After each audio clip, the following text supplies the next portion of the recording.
Well, good evening and welcome back to the Jake Bequette Show podcast. I'm your host, Jake Bequette. Thrilled to be back with you today and ready to embark upon another great episode. This episode, I'm going to introduce a new series that I'm going to be returning to frequently over the course of this podcast, and that is going to be a deep dive into great men of history. I want to do individual profiles in a digestible podcast length episode of great men throughout all eras of our history: contemporary, the Enlightenment era, the Middle Ages, biblical times, the Roman Empire, Alexander the Great's era.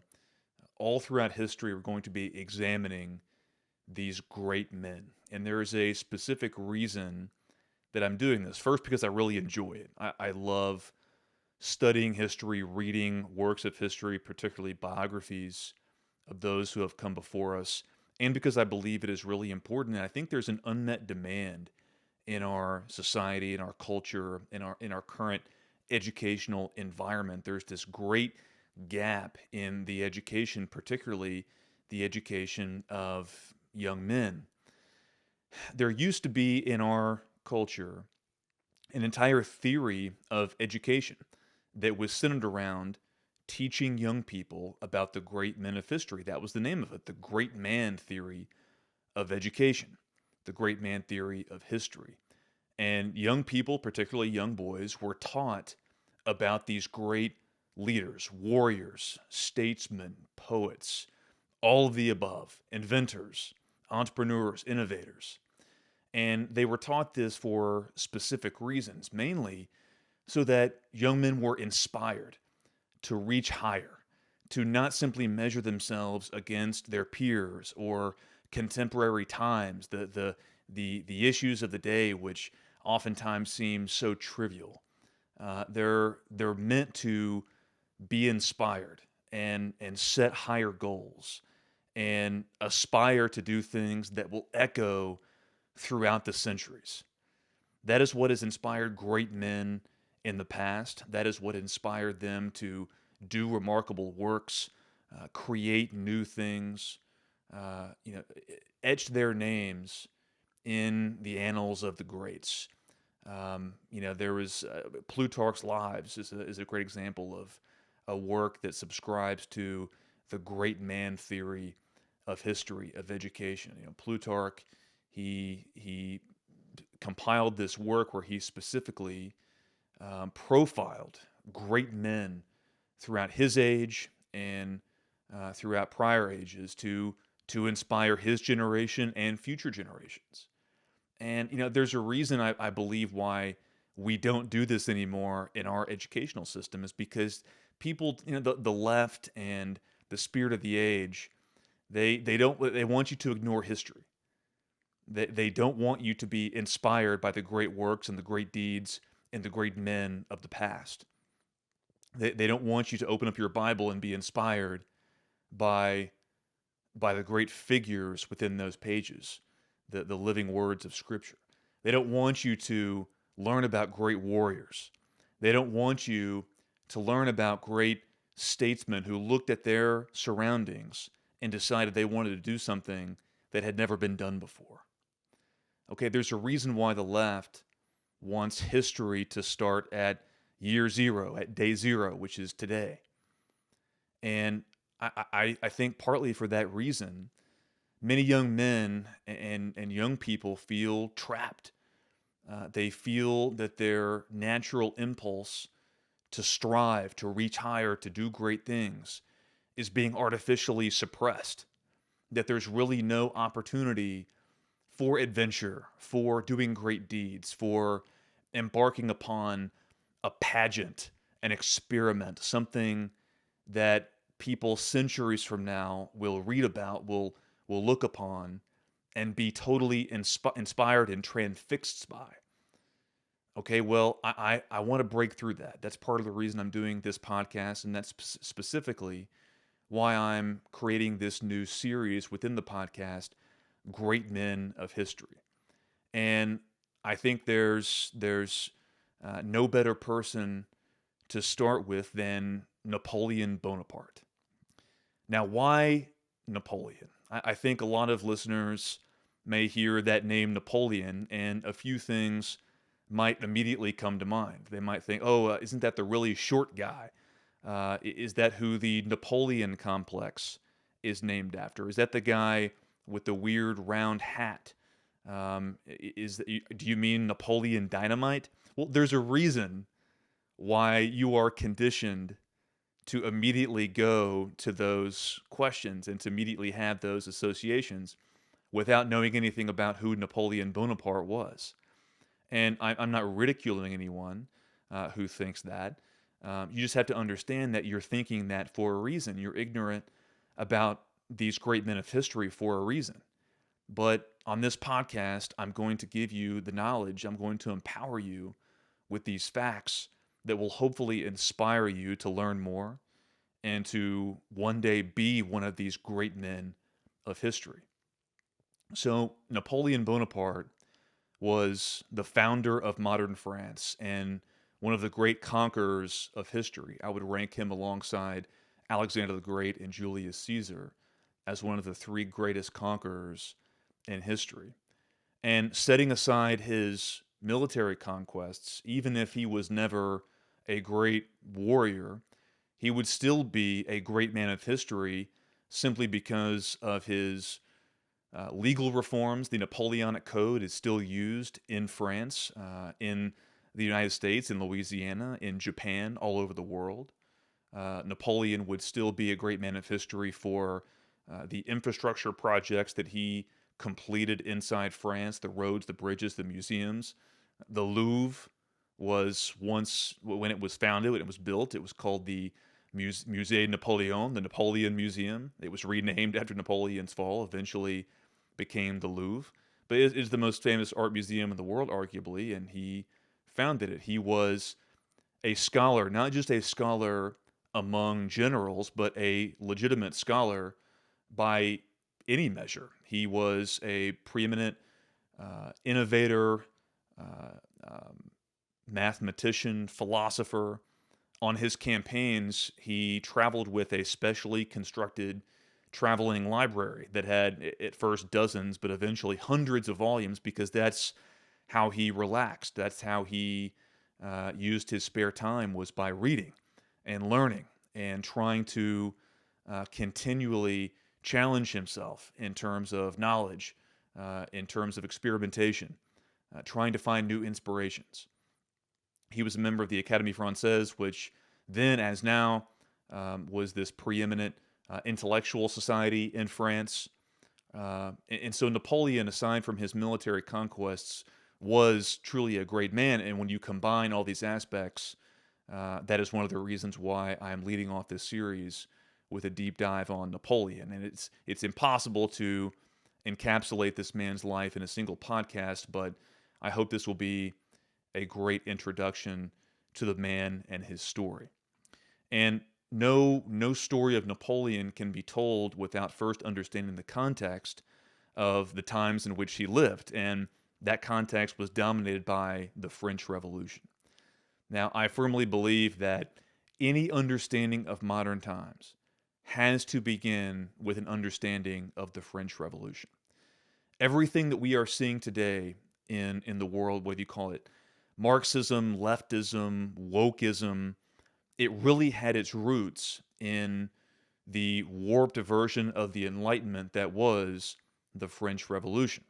You know, we in contemporary America in 2023, we get upset about people who want to rename things and tear down statues and change their name and change their gender and change everything about their surroundings.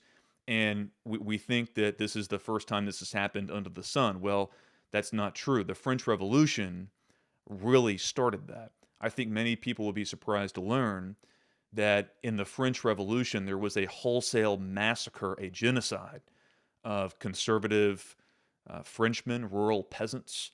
We're talking hundreds of thousands killed, setting aside the reign of terror in Paris. There was a wholesale massacre of Roman Catholic priests and religious orders, nuns. not to mention the people who were, you know, targets of political assassination. There was this great surge of renaming. After Louis XVI and his wife Marie Antoinette were executed and the French Republic was founded, there were these violent waves of reaction and counter reaction. Churches were renamed. The Cathedral of Notre Dame in Paris was renamed the Temple of the Cult of the Supreme Being. The 7-day week was abolished. There was an entirely new calendar with new days of the week and new seasons. They wanted to get away from the 7-day week dominated by the Sabbath and religious observance. So they went to a 10-day week. And as I said earlier about the left trying to start over history at day zero, well, in the French Revolution, the revolutionary government did that. They started a new calendar, and they called it Year One of Liberty. And all of this was finally abolished by Napoleon, but it lasted for about 10 years. When you read about these things for the first time, it's almost unbelievable, and it's really terrifying to see those things echoed in modern times. So Napoleon, he wasn't actually born inside France. He was born on the island of Corsica, which was off the coast of Italy.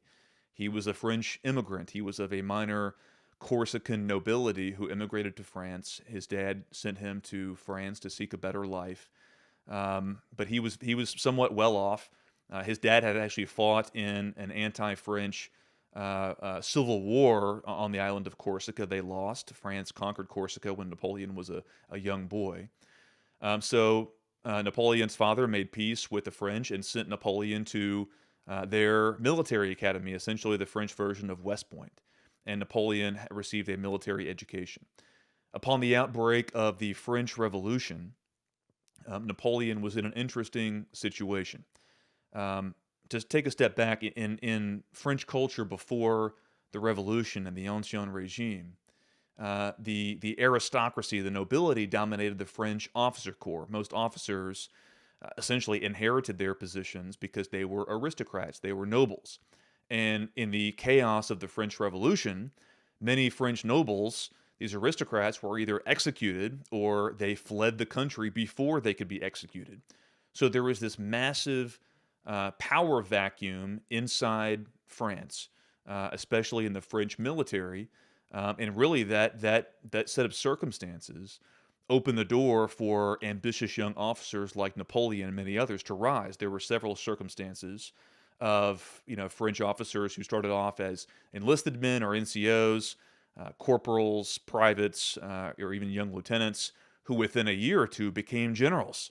And Napoleon was one of those. He was not one of these young nobles who fled the country. He stayed and fought for the revolutionary government and the revolutionary army, and he was promoted through the ranks as a captain of artillery in 1793. After fighting a successful action during the siege of Toulon, he was promoted to general at the age of 24.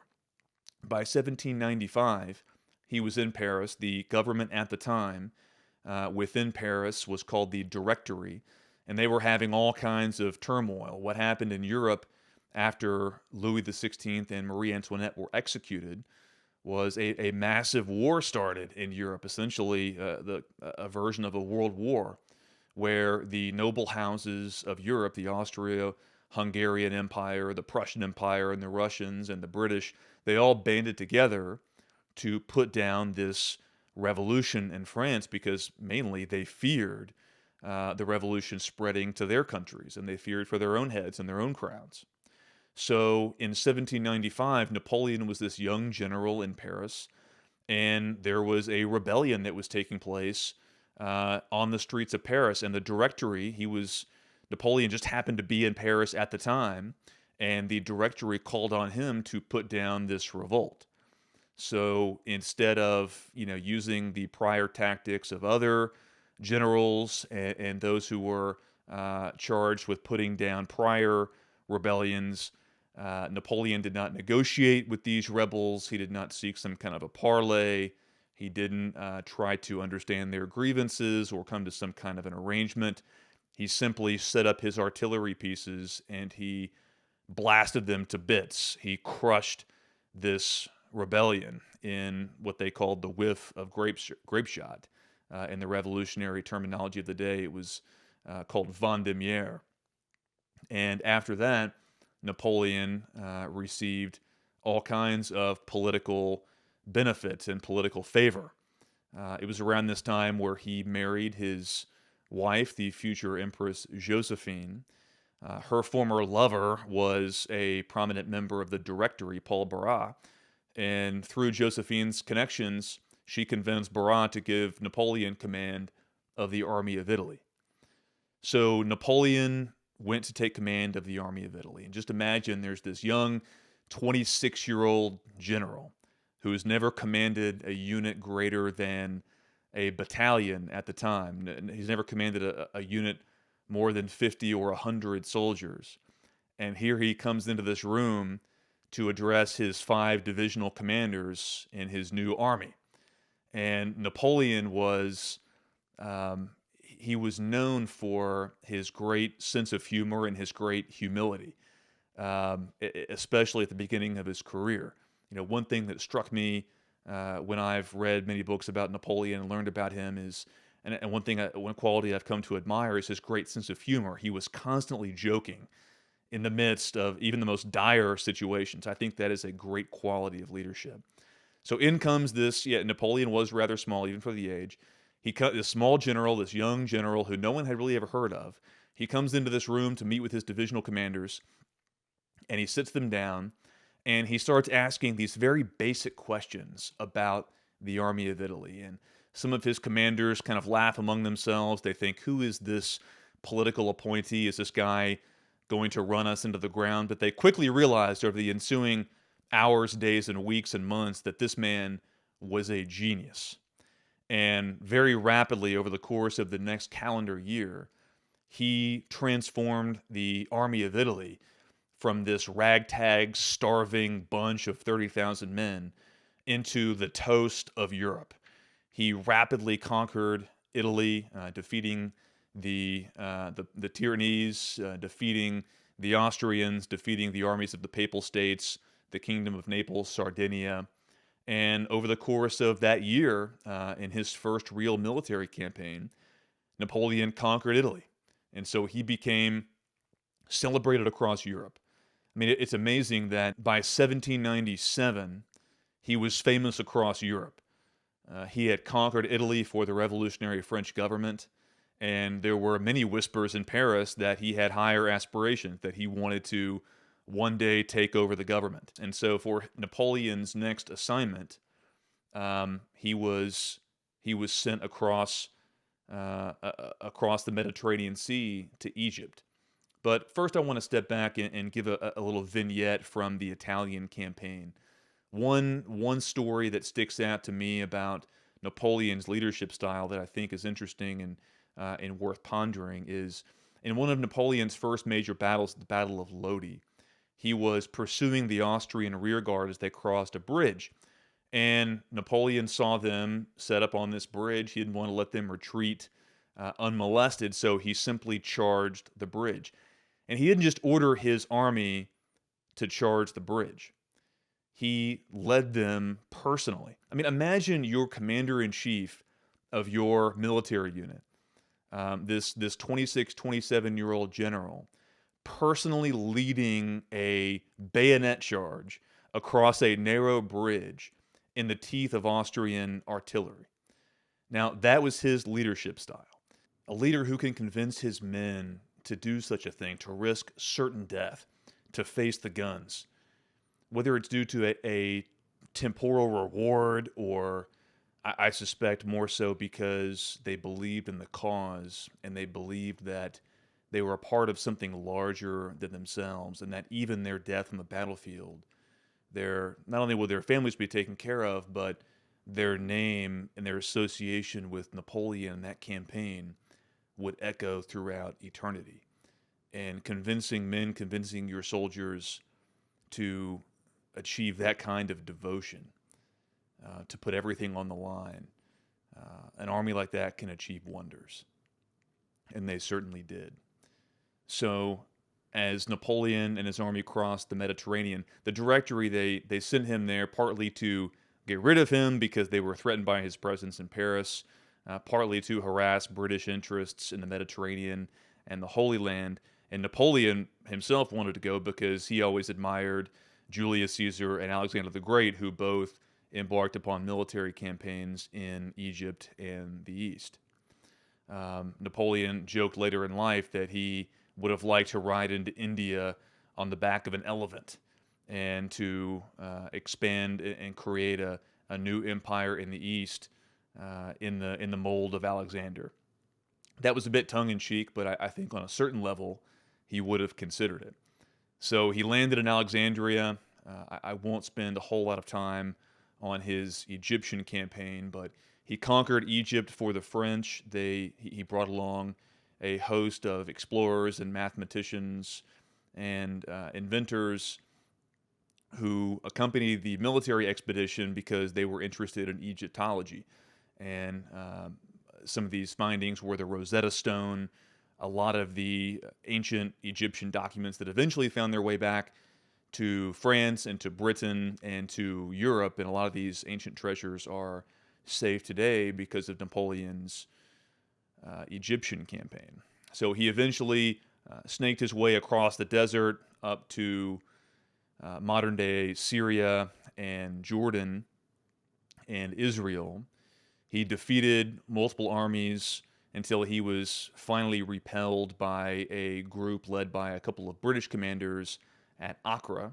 He was unsuccessful in his siege of Acre. That was his first major defeat in battle, but it wasn't very serious. He crossed the desert on the way home, made it back to Egypt, and left his army to clean things up in Egypt as he made his way back to Paris.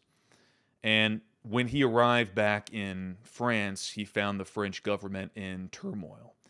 And it was at that point where Napoleon decided that the pear was ripe, as he put it. And Napoleon executed a military coup and created a new government in Paris. And it's interesting that this coup was bloodless. The people of Paris and of France at large, they were tired of the chaos of the revolution. It had been 10 years since the storming of the Bastille, and none of these successive revolutionary governments had done any good for France.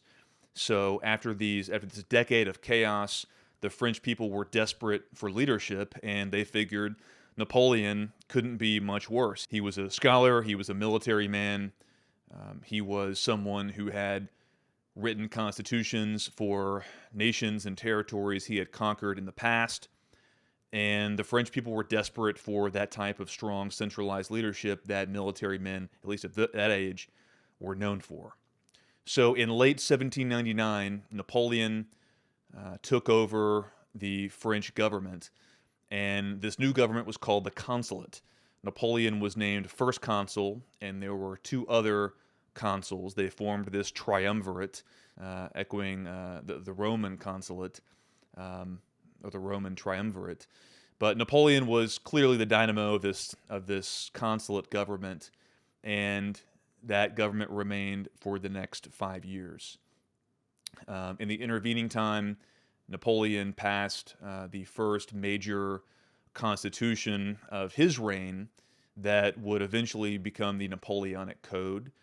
Again, Napoleon would be a great man of history if he only was recognized as a lawgiver.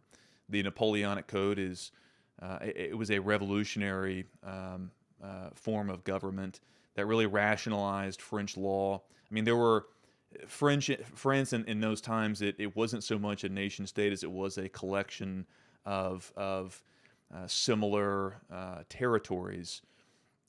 The French language was not the same throughout the country. There were different weights and measures used throughout the country. There were different systems of law throughout the country, and the Napoleonic Code simplified the law throughout the land, and it actually became a form of government that was easily exported to countries that Napoleon would eventually conquer and then bring into the French orbit. So after Napoleon became first consul and took over the French government, He still remained their commander-in-chief on the battlefield. He crossed the Alps as first consul. He led an army across the Alps. You might recognize the famous portrait by Jacques-Louis David of him crossing the Alps on this white rearing stallion. He actually crossed on a donkey, but propaganda was a thing in those days, as it is today. But Napoleon crossed the Alps as to surprise the Austrians in Italy, and he defeated them at the Battle of Marengo, once again pacifying Europe. He tried to reach a peace accord with Britain. There was a very short peace of Amiens, which lasted for about 9 months or so before the French and British were at war once again. But Napoleon used that time to further consolidate his reign in France, to work on the Napoleonic Code, to get the French economy back online, and to train his army for the next campaign. In 1804, he began to mass his armies along the English Channel in Burgundy in northern France for a proposed invasion of Britain. The British never forgot this, even though Napoleon never invaded. And so, simply by this action of potentially invading Great Britain, Napoleon made a lifelong enemy of the successive British governments. Every British prime minister and every British parliament was determined to destroy him after he threatened invasion in 1804. But also in 1804, Napoleon crowned himself Emperor of France. Napoleon said he found the crown of France in the gutter, and he simply picked it up. That was his saying about how he saw the opportunity to rise as a political leader. He saw that in 1799. I assume he saw it before then, but 1799 was the right time to complete the coup.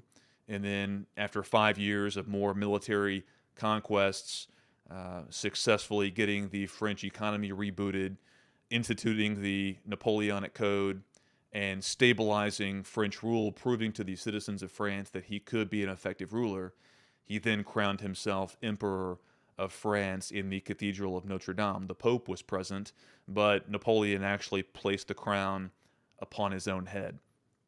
It really was the ultimate triumph of the self-made man. If you think about it, that is something that we take for granted in society today, that people can rise and have these rags to riches stories. But in those days, that simply was never the case.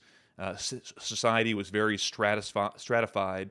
There were peasants, and there was the nobility and royalty and the clergy, and these things were very separate.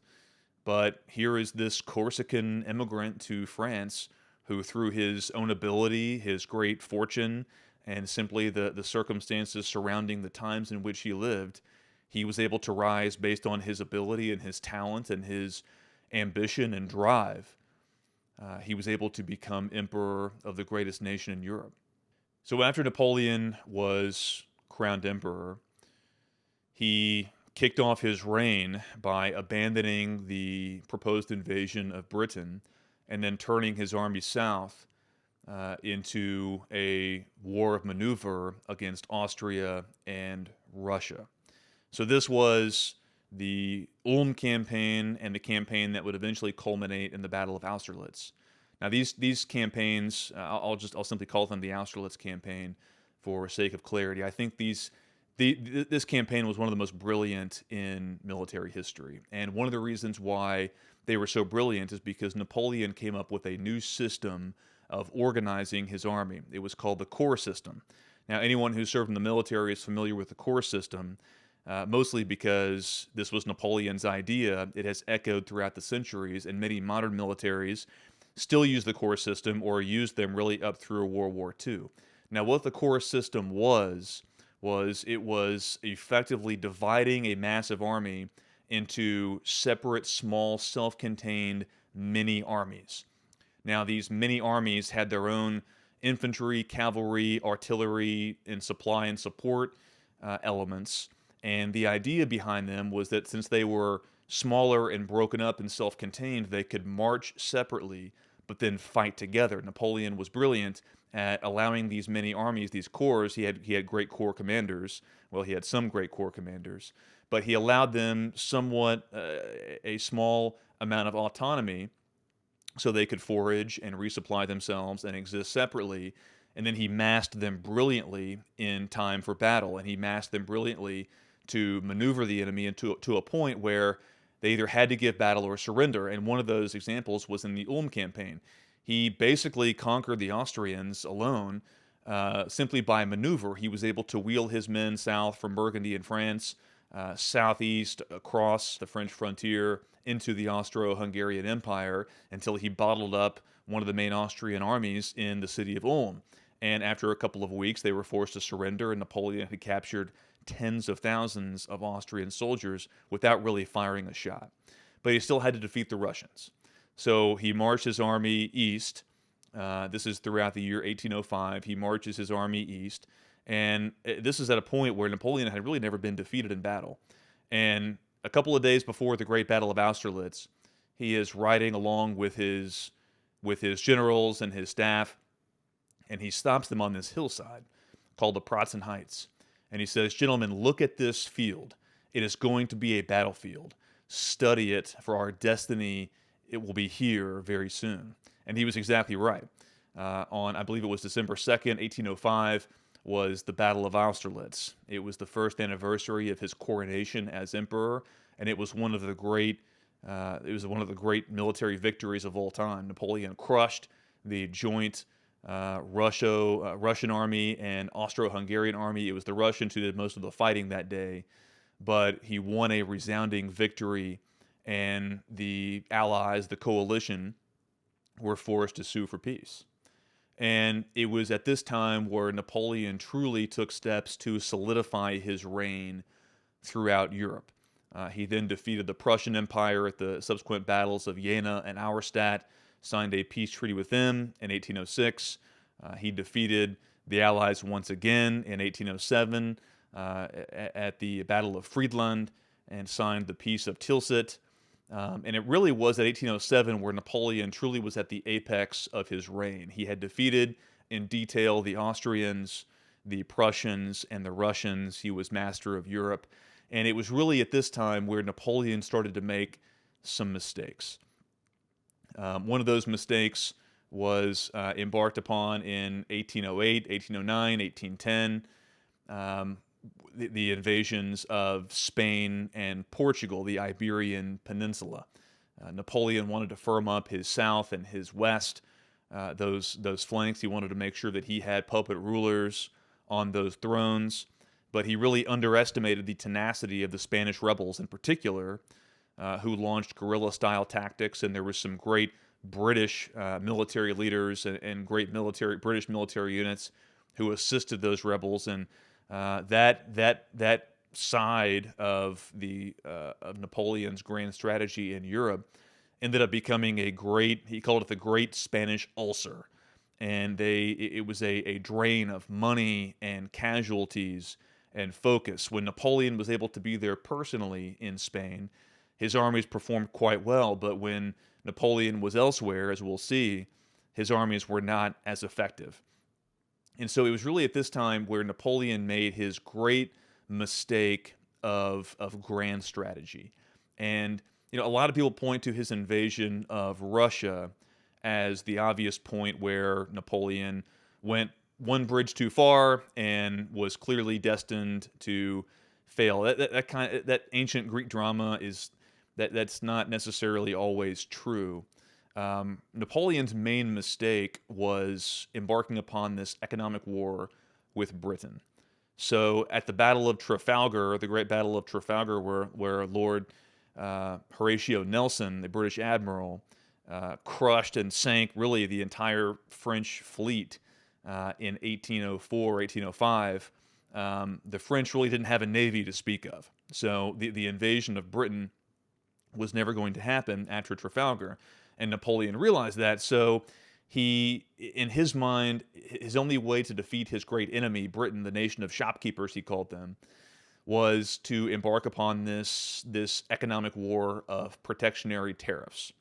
So what Napoleon did was he conquered basically all of Europe. All of Europe at this point, from the Russian frontier all the way to Spain and Portugal, was under his control, either his direct control or there were puppet leaders there that were members of his family, or people that he essentially placed on the throne and who reported to him.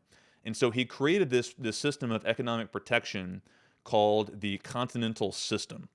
And the Continental System was designed to harm British trade and to force Britain to come to the negotiating table with him. But that was a mistake because the British were never going to do that. Their honor had been offended, and they were existentially threatened in their mind by Napoleon's aborted invasion in 1804. So they were never going to come to terms regardless, and this protection regime was only going to harm French citizens, those citizens that had manned his armies, that had supported his empire, that had maintained the home front. These French tradesmen and merchants and individual French citizens were now reeling under the higher costs that were imposed by the continental system, this system of tariffs. So it was Napoleon's idea that he could impose this continental system on Russia that led him to his ultimately doomed invasion of Russia in 1812. And I think it is worth speaking a bit more about the Great Invasion of Russia. Napoleon invaded Russia in 1812 to impose the continental system on the Russians, led by the young Tsar Alexander, who Napoleon thought was an ally. Alexander was supposed to be abiding by the continental system, closing his ports to British goods, but of course he wasn't doing it. A lot of people in Europe were smuggling British goods in through these ports and customs houses right under Napoleon's nose. Even members of Napoleon's own family were doing this. And so Napoleon decided that he would invade Russia. Now, the invasion of Russia in and of itself was not necessarily a bad decision. Napoleon had defeated the Russians many times in battle before. He had done so in winter at the Battle of Eylau, for instance, and he had done so at the end of great, long lines of supply and communication, like at Austerlitz in 1805. So it wasn't necessarily a doomed enterprise in 1812. But he crossed the Niemen River in 1812 with about 600,000 men in his Grande Armée, the Grand Army. It was the greatest military force ever assembled at the time, 600,000 men. And he invaded Russia. Now, the Russians, ironically, they initially wanted to fight him in a big battle, which is exactly what Napoleon wanted. He wanted a quick campaign where he could mass these great armies together and defeat them on the battlefield, which was his strength. But the Russians, even though they initially wanted to do that, they recognized that his force was so large and Napoleon was so talented that they eventually settled on this strategy of scorched earth retreat. They simply refused to give him battle, and they would continually tease Napoleon to move further and further east into the barren wastelands of Russia as the months on the calendar started to tick off. And eventually in September, they eventually were forced to give battle outside the gates of Moscow at the Battle of Borodino, which was this great slaughterhouse. Napoleon won. It was not his greatest tactical victory. He wasn't very creative, and he really marched a lot of men in frontal assaults in some really heavily defended positions, well-defended Russian positions. And the Russian military had improved over the years. That was another theme of Napoleon's reign and these battles as the years went on. Napoleon's enemies started to learn from him, and they started to actually take the advice of some of Napoleon's former commanders who had gone on to lead other nations' armies, and they started to use his own tactics against him. And so they were learning, but Napoleon still defeated the Russians at Borodino. But what remained of his army staggered into Moscow in October and November of 1812 as the weather began to change, and they saw a burned out city. The Russians, in their viciousness to win, had burned down their own capital of Moscow and had let out all the prisoners from the prisons. So the French expected to make peace after this great Battle of Borodino, but instead they found a burnt out husk of a city that was riddled with violent criminals who were killing them left and right. So as snow began to fall, the French had nowhere to go. There were no structures within Moscow. There was no feed, there was no forage, there were no supplies to sustain this army throughout the long, cold Russian winter. So Napoleon ordered his fateful retreat. So over the course of October and November and early December, in 1812, Napoleon's army embarked upon the Great Retreat west across the frozen country, the frozen tundra of Russia. And at the end of the day, his soldiers, thousands of them, froze to death. They were picked off by Russian partisans, Cossack cavalrymen, Russian peasants who were waiting to kill stragglers and take their weapons and supplies. And at the end of the day, Napoleon and his troops actually pulled a minor miracle to get back across the frozen Berezina River.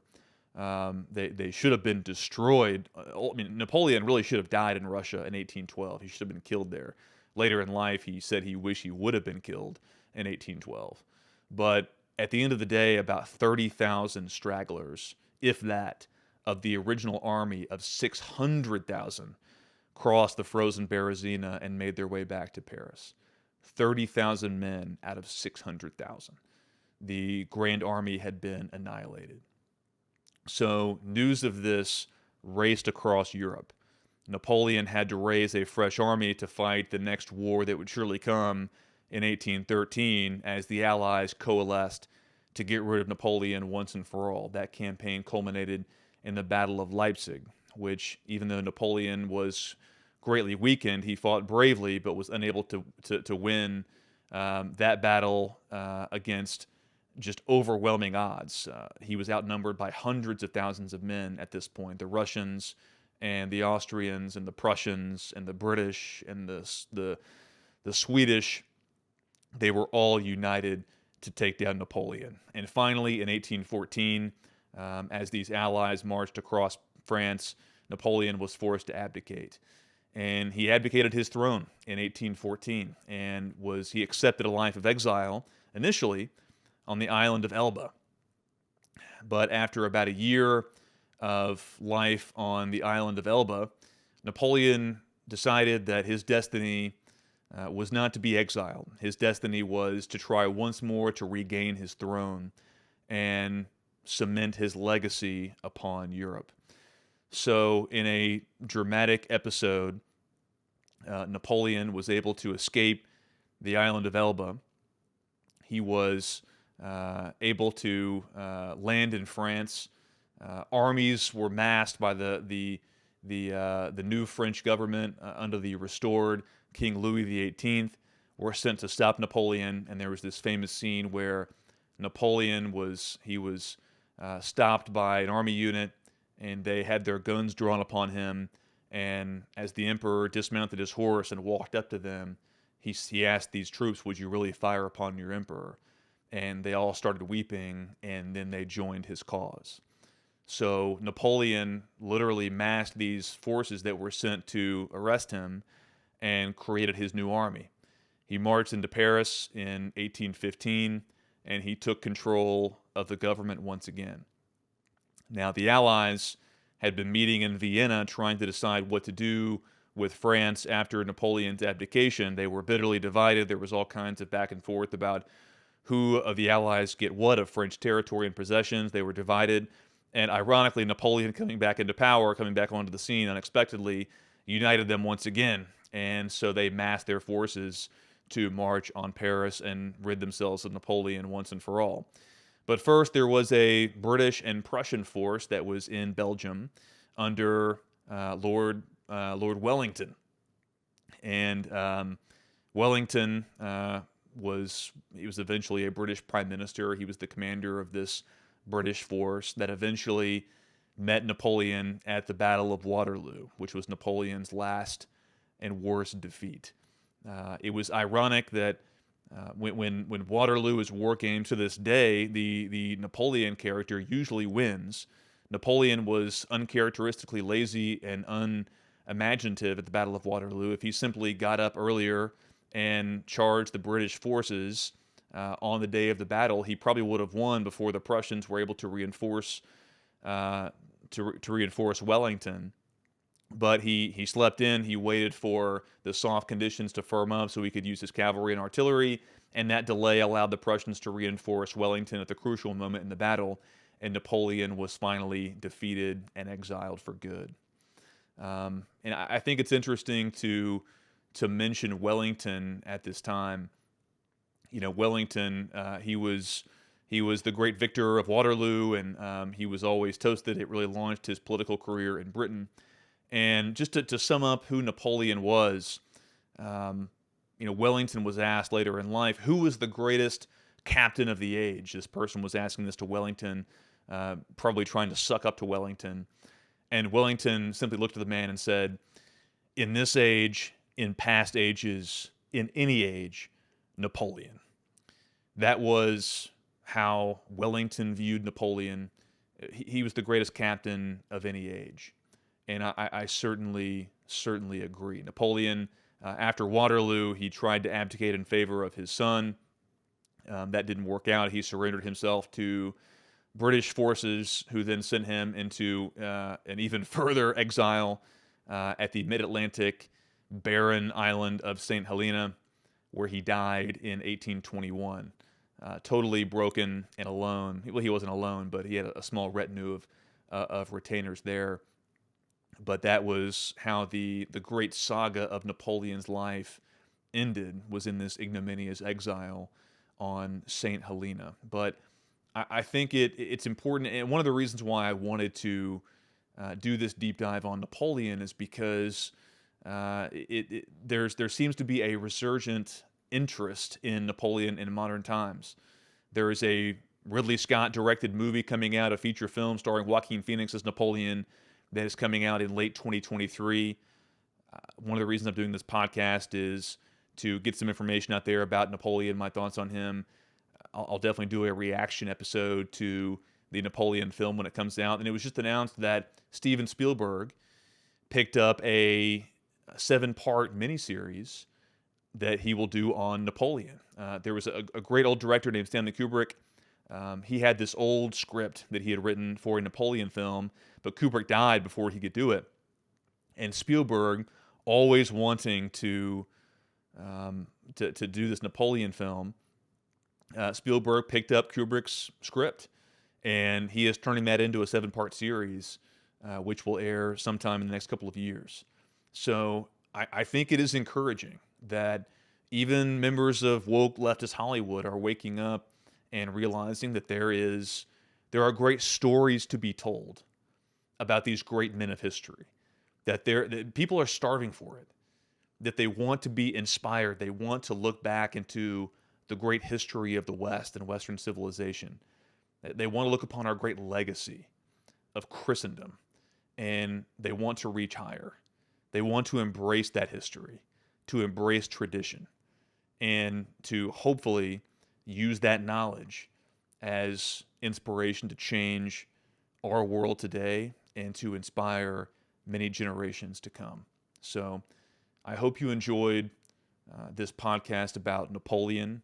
Again, I could have done 40 hours of content about Napoleon.